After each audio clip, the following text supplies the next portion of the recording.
Rolette, Texas, the kind of suburb where sprinklers tick in the dark and porch lights throw neat circles on trimmed lawns. In a house on Eagle Drive, a TV glows past midnight. On the couch, a young mother shifts under a light blanket, one hand tucked near the band of her watch, the other near the edge of a pillow. Two little boys, 6 and 5, sleep nearby, one on the floor in a sleeping bag with his favorite spot claimed, one on the couch's other end because movie nights make rules soft. In the kitchen, a digital clock keeps a quiet beat. Somewhere down the hall, a baby's room holds the calm of a deep night. Everything looks ordinary, the kind of ordinary that tells you nothing bad will happen. And then a sound moves through the room like a question that doesn't wait for an answer. I'm going to walk you through this one as if we're standing in the house with time trickling instead of jumping, because that's the only way to understand how quickly a life can turn. No big cuts, no dramatic jumps, just the minutes breathing. The air conditioner hums, streetlights draw rectangles on the blinds. A glass tabletop catches the blue of the TV and holds it like a small pond. The mother shifts again and pulls the blanket under her chin. The older boy, Devin, kicks once in sleep and sighs. The younger, Damon, murmurs and quiets. In the hallway, the baby, Drake, sleeps through it all. He's up to late-night feedings, but this isn't his hour. The father, Darren, is down the hall in the master bedroom.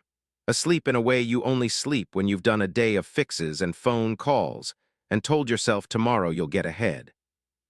A small noise rolls out of the kitchen, too soft to carry beyond 2 rooms, just enough to brush the edge of a dream.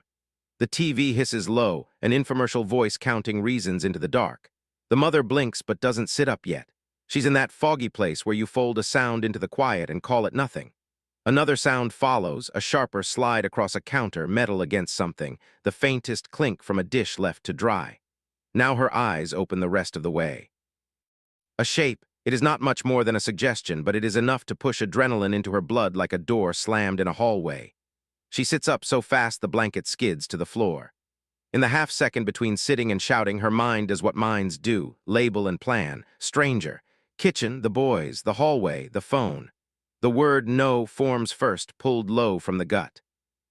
She screams. It's not a word, just force and need. The room erupts into movement. The boys jolt and the shape moves, and a series of moments follow like cards slapped onto a table you didn't want to sit at. There is struggle. There is pain. There is the bright wrongness of blood where no blood should be. The mother grabs at the stranger, at a limb or a sleeve, and the sound that leaves her is the kind of sound that rips a night in two. She runs toward the hallway, toward the phone on the kitchen wall, because there is a line between inside and help and you have to cross it fast.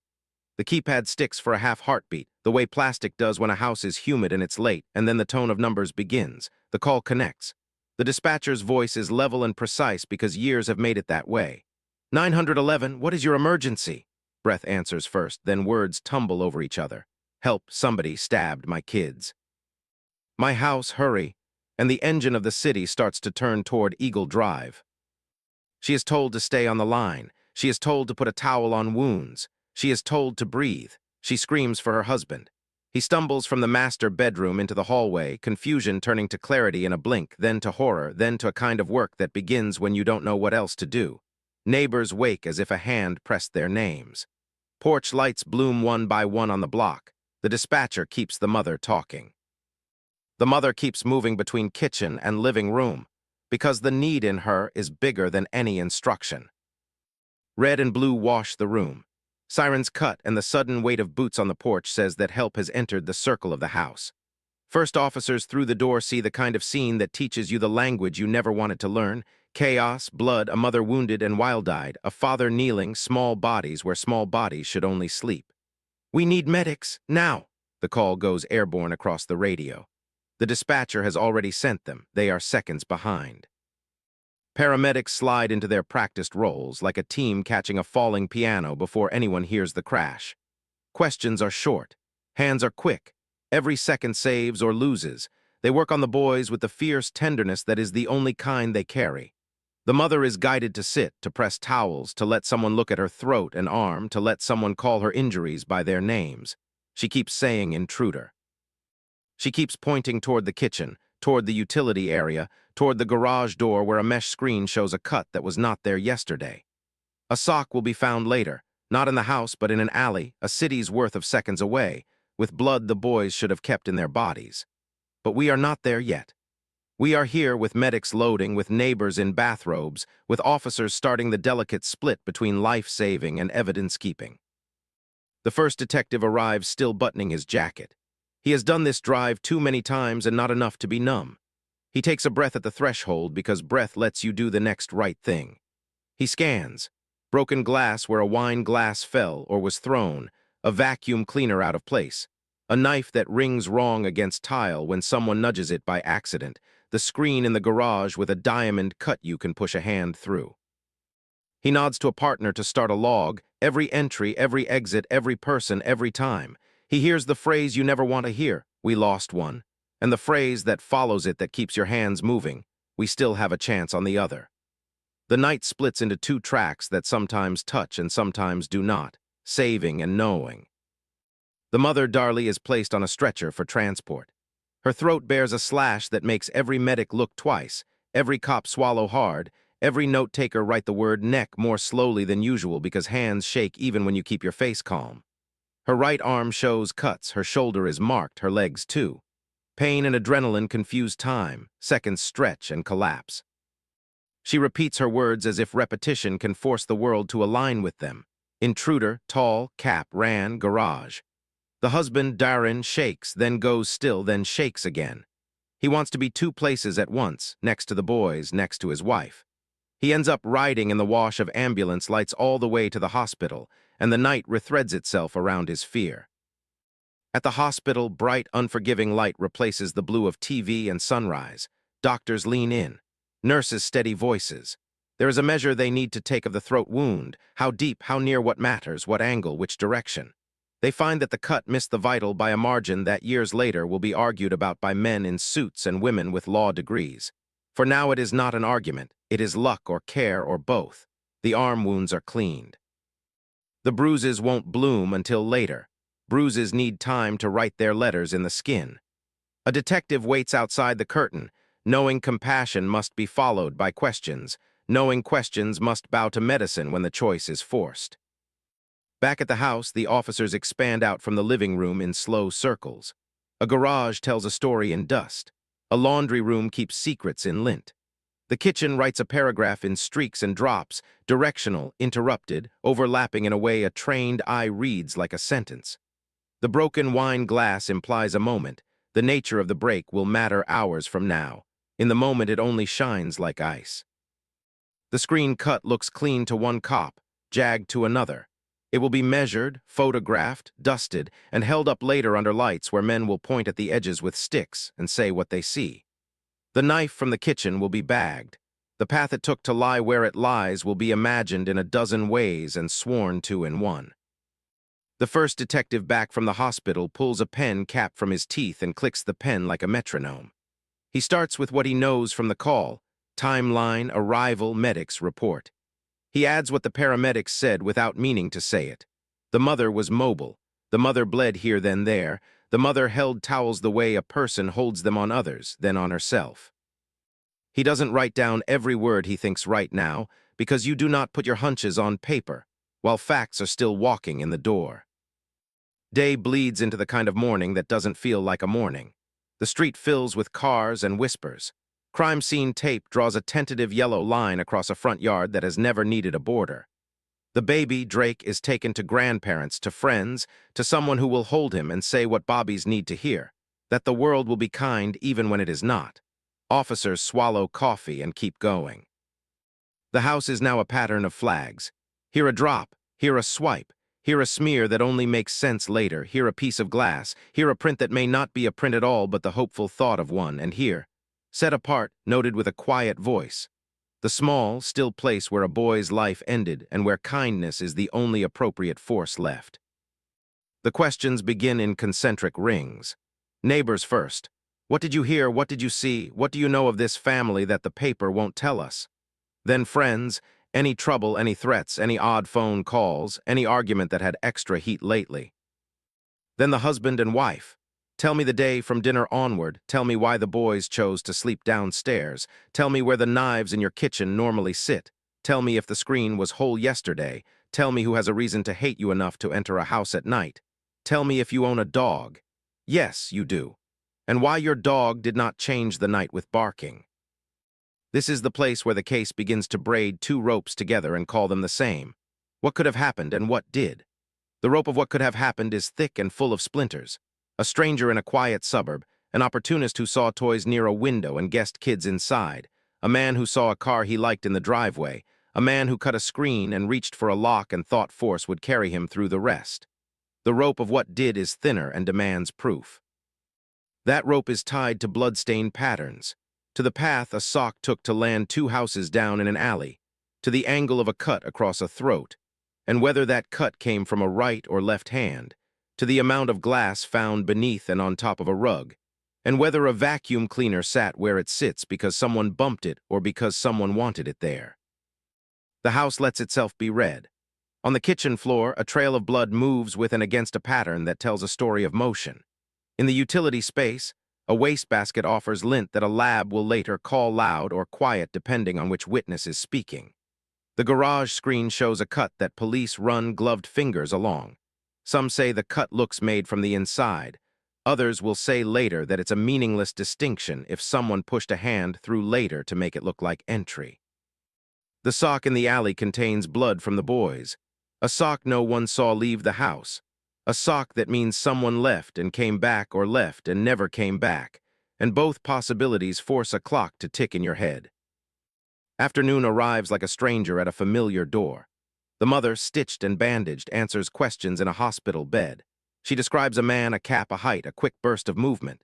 She says she woke on the couch and saw him. She says she chased him through the kitchen. She says she fought for the knife. She says he ran out the utility room toward the garage. She says she screamed for her husband and called 911. The detective asks whether the boys were already hurt when she woke. She says by the time she understood, it was already too late for one and maybe not too late for the other. She says she tried to help both. She says the towels were for them. She says she doesn't know why this happened or who did it. The detective notes the bruises darkening, the raw edge in her voice, the moments where an answer slips, then steadies, then slips again because sleep hasn't arrived and won't soon. Back on Eagle Drive, a neighbor says the dog usually barks at everything and didn't bark at all last night. Another says they heard a glass break after a scream. Another says they heard a scream and then something like a dish falling. A fourth says they heard nothing because their air conditioner is loud and they sleep like rocks. Humans are clocks that keep different times.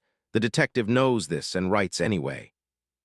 The husband walks the detective through the day before, then the evening. Dinner, kids' baths, the baby put down, a movie, a decision to let the boys sleep downstairs as a special thing, his own decision to go to bed because he was exhausted. He says he woke to screaming. He says he ran into light and chaos and blood in the worst seconds of his life. He says he tried CPR. He says he ran, he grabbed, he prayed. He cannot remember what order those happened in. Trauma eats sequence, the detective knows. Still, sequence is what you need to build a case, so sequence is what he keeps asking for. News vans idle an appropriate distance away until they don't. The story becomes the morning's next lead. 2 small boys attacked in their home, a mother wounded, a father distraught, a quiet Texas town that doesn't have a folder for this kind of thing. Cameras go where cameras go. Neighbors who have never seen the inside of a news van now see it up close. The detective sees the first lens and feels the familiar tension rise between letting people care and letting people decide before the lab has had time to run the easiest test. Days begin to do what days do. They line up. Each one brings something and takes something away. The lab brings early blood pattern results and takes away some interpretations the detective liked in the first hour. A print that looked promising in the kitchen refuses to match a person. A story from 2 doors down about a suspicious car acquires specifics that look like they were borrowed from the evening news, and the detective sets it aside, not because the neighbor is lying, but because certainty grows in the wrong places when fear waters it. The mother returns home and tries to live inside a place that doesn't feel like hers. She is bruised in ways she had not yet felt. Her neck aches when she turns too fast. Someone tells her not to look at the couch, and she looks anyway because to not look is to agree that it is more powerful than she is. A friend sits at the kitchen table and puts her hand over the mother's hand and says nothing. because sometimes saying nothing is the only thing that stands up under the weight of what has been lost. The husband moves around the house with the stiff half-steps of a man wearing boots in a place that asks for bare feet. He takes calls. He avoids calls. He says, "Thank you," too many times in a day to feel the words, and he hears whispers and pretends he didn't because pretending is less exhausting than arguing. Detectives return with more questions because questions are the only machine that can push facts closer to the truth. How long between the scream and the call? Could someone have left the house with a sock and returned before you reached the phone? Why this knife and not another? Who knows your habits? Do you leave the garage unlocked? Do your kids ever leave socks in odd places? Do you have enemies? Do you owe money? Does anyone owe you? Is there anything you haven't told me because it felt unrelated and now seems like it might have been the wrong size to mention? A theory begins to form on one side of the table, the intruder theory. It braids itself from the cut screen, the sock in the alley, the garage door, the dog that might have been too tired or too used to night sounds to bother, the suddenness, the senselessness, the timeline that gives a stranger just enough minutes to do the unthinkable and run. A second theory begins to form on the other side, the inside job theory.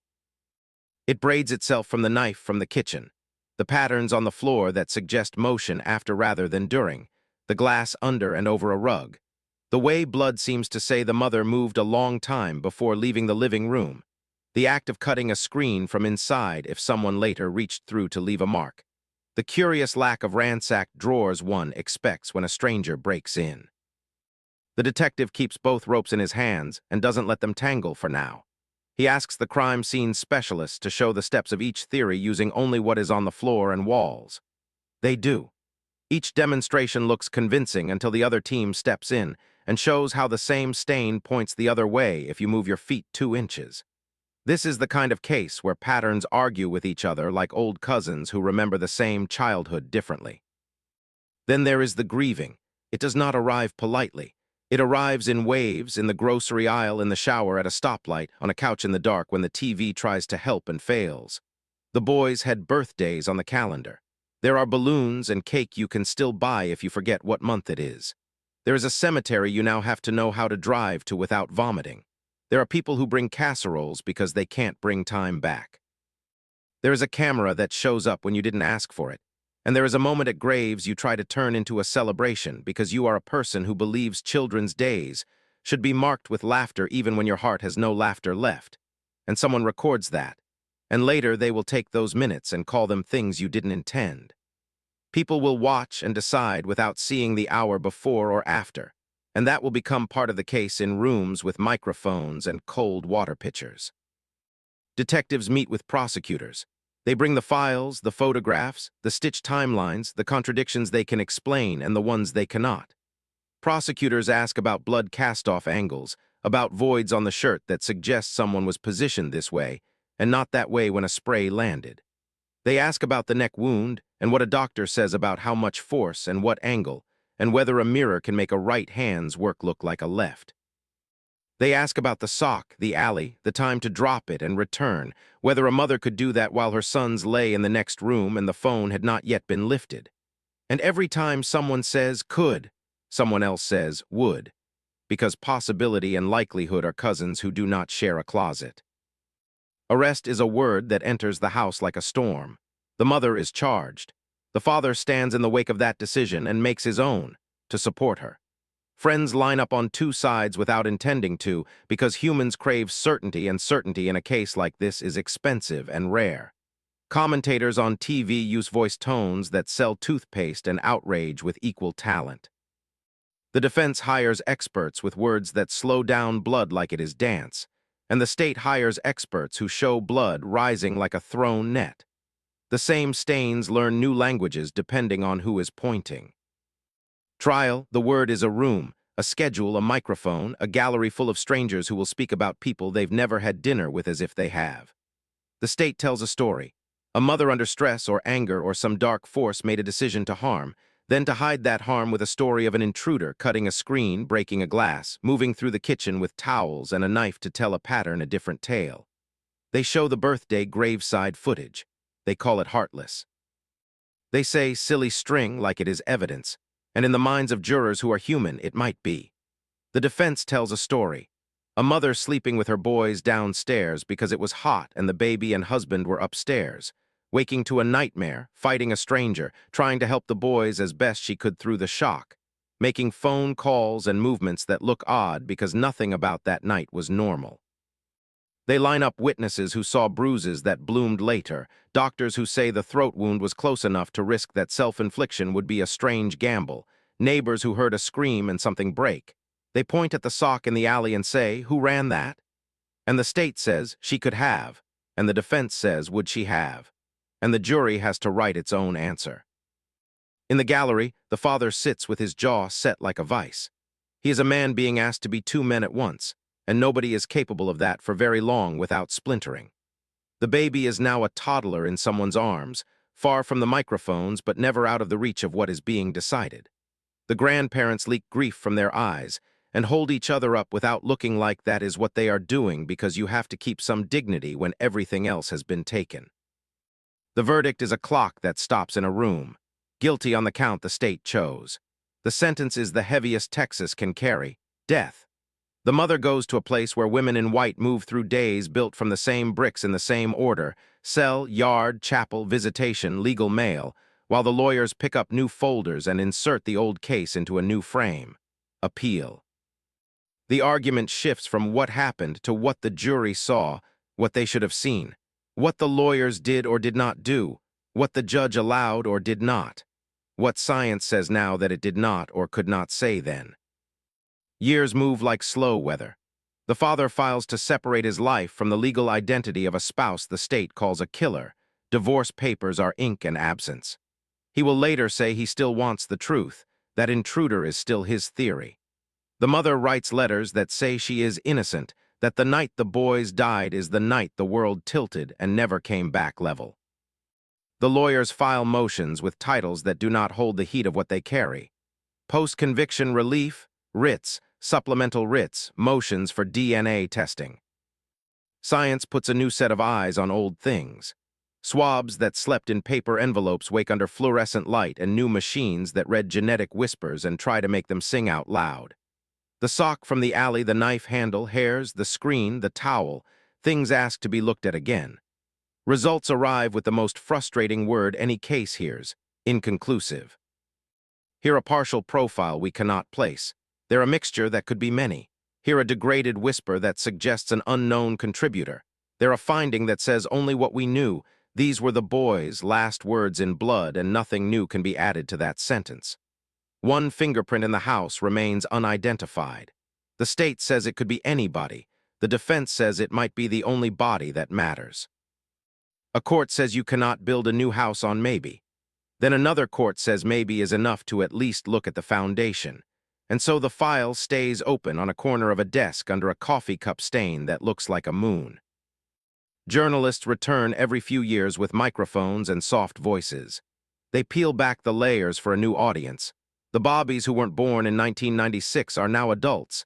They have opinions before they have files. Documentaries are made. Each one edits the night into a shape. The shapes differ. Some lead viewers toward an intruder in a cap.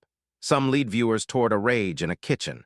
Some lead viewers toward the possibility that a bad investigation's mistakes can look like guilt, even if guilt was never in the room. Some lead viewers toward the possibility that juries get tired of doubt and choose a story that feels sturdier. Each edit leaves truth on the cutting room floor, because no edit can carry a whole night. Meanwhile, the mother ages in a cell built for days you can count and days you can't. She learns the seasons from the way guards talk about football. She learns birthdays by reading the face of a clock no one else can see. She learns patience because there is nothing else to learn that pays as well. She holds a photograph in plastic and tries to let it carry more weight than the walls. Letters come. Some call her a murderer, some call her a mother. She writes back to both because writing back is a way to keep the boys alive in words if not in world. Lawyers push for more testing. The courts allow some, deny some. Outcomes shift a degree here and there but never tilt the whole table. Back on Eagle Drive, another family lives in the house and hears about its past from neighbors who move their mouths in certain shapes and then stop when they see children on bikes. The street adds seasons on top of the stain in its memory. Halloween happens. Christmas lights happen. New move-in parties happen where someone forgets and laughs too loud, then sees a face in a window and lowers the volume because respect is a kind of hush. When I think of the case at this hour of the night, I hear two sounds that will not harmonize: a mother screaming for help and a prosecutor asking a jury to call that scream a kind of acting. I hear two theories that each carry a piece of truth. Strangers do enter houses, and the statistics say they do not do what was done as often as homes do to themselves. Yet statistics don't hold hands with a single story. I hear two kinds of science: the one that reads blood like scripture and says it proves a path, and the one that points out our eyes love patterns even when patterns are coincidence. I hear the quiet thud of a sock landing where it should not and try to run its path in both directions within the clock the 911 tape sets, and my mind takes both runs and arrives breathless and guilty of wanting certainty where life rarely gives it. If you need the case in one breath, here it is. A night in June 1996. A mother on a couch with two boys, a scream, a call, an ambulance, a kitchen that won't stop talking, a sock in an alley that refuses to be ignored, a cut screen, a dog that didn't say anything useful, a lab that said many things and not enough, a jury that said one thing loudly, a woman who says another, a father who sat between worlds and now lives in one with fewer chairs. Everything else is an argument about which breath matters more. Where does that leave us before dawn rolls over the cul-de-sac? With a case labeled disputed, a sentence labeled death, appeals that orbit, science that improves by inches, and a future hinged on whether those inches ever add up to feet. Some people see this story and know, absolutely know, what happened in that living room. Some people see it and cannot. Both kinds of people vote and sit on juries and write think pieces and cry, sometimes at the same time. That is the burden of living in a world where love and harm can share a wall. Let me finish where I began, with minutes, not verdicts. The minutes in that house do not belong to any of us. They belong to two boys whose names deserve to be spoken at future birthdays, to a woman who says she fought a stranger and lost more than anyone should lose, to a man who tried to pull breath back into a child and could not, to a baby upstairs who slept and grew and had to learn his family's story in a voice that did not break him, to officers who did their best and made mistakes, or did not, and were accused anyway, depending on which edit you watch. To jurors who went home after saying a word that sticks to ribs like cold oatmeal. To lawyers who still carry a folder with Routier on it, as if paper could lift or lay down this kind of weight. If you ask me for an answer, I will give you a question. Which detail holds your certainty and which detail refuses to fit? Is it the socks run time, the blood patterns story, the screen's cut, the dog's quiet, the neck wound's edge, the bruises bloom? If you answer quickly, slow down. If you can't answer, you are not alone. Sometimes the most honest sentence a case can give us is also the least satisfying. I don't know yet. And because yet is a promise and not a shrug, the file stays open. The tests keep trying. The lawyers keep pushing words into the right shapes, and the rest of us keep a space in our minds where grief makes us careful.